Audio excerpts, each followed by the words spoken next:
So may bago tayong residente sa Skitsupelma. Bagong ile-level up guys. Siguro naman alam nyo na kung ano ito. What's up guys? Kumusta? So nandito sa maliit na container na ito ang ating bagong Addicted to the Rush. Bagong i-level up guys. Pinikap ko pa to sa Metro Manila. Regalo ni Pets Coco Friend at ni Pet Cute Fauna. For your exotic pet needs guys, check nyo sila. Eto pala guys yung kanyang legal papers. Hindi ko na ipapakita kasi may mga private details pero kasama na dyan guys yung LTP. So, buksan na natin ito. Sa mga mahilig mag-keep ng scorpion dyan, I'm sure based doon sa intro, alam nyo na kung anong klaseng scorpion ito. Ito siguro yung pinaka-common na pet scorpion sa hobby. Sa mga hindi naman nagkikip ng scorpion dyan, hopefully may excite kayo dito. Ayan guys, may sumisilip dun, parang panang ipis. Nakapack siya lightly kasi pinikap ko naman. Hindi naman to shinip. Excited na ba kayo guys? Mabuhok na mga paa. Jet black siya. Ayan siya guys. Isang Heterometrus longimanus, ang Asian Forest Scorpion. Grabe guys, yun yung kanyang stinger. Ayan guys, yung stinger niya parang medyo patan yung kulay. Tapos yung kanyang pincers pahaba, elongated compared sa Emperor Scorpion. Yung Emperor guys chunky yung niya, pincers yung close niya. Close up.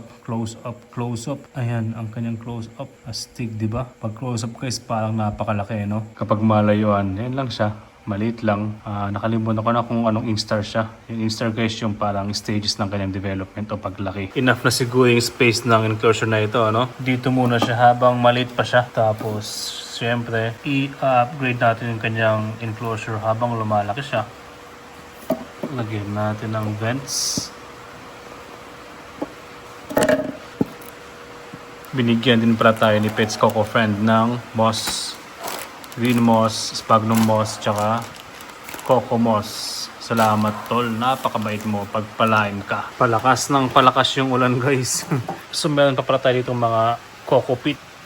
Yan. Tapos meron tayong green moss dito. Galing din kay Pets Coco Friend. Bukas na ito. Binigay niya ito noon pa. So ito gamitin natin guys para hindi masayang.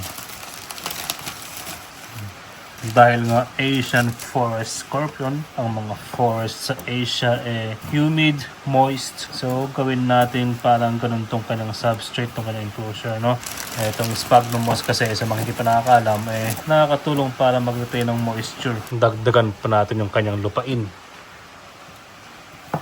I think that's enough. Ito yung dahon ng santol guys. Ito ang ating gagawing hide ng ating bagong alaga.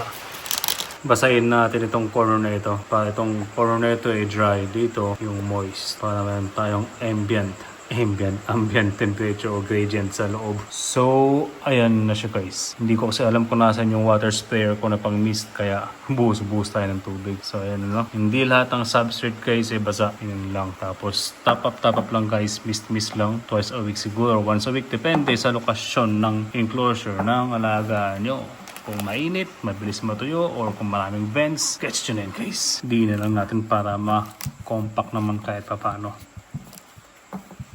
Yan.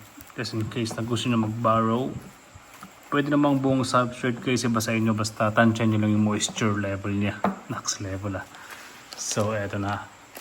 Ready na ang iyong tahanan. Diyan ka pa ba? Ayan siya guys. Yun. Madali lang siyang ilipat guys. Mas madaling iliwas itong mga scorpion compared sa mga tarantula na lalo na mga old world na tarantula na ang hilig mag-bolt. Ito mga to chill lang Yan. Ito guys may venom to pero mild lang. Hindi harmful sa mga healthy na sa mga healthy. Yan, sa mga human being. Yan.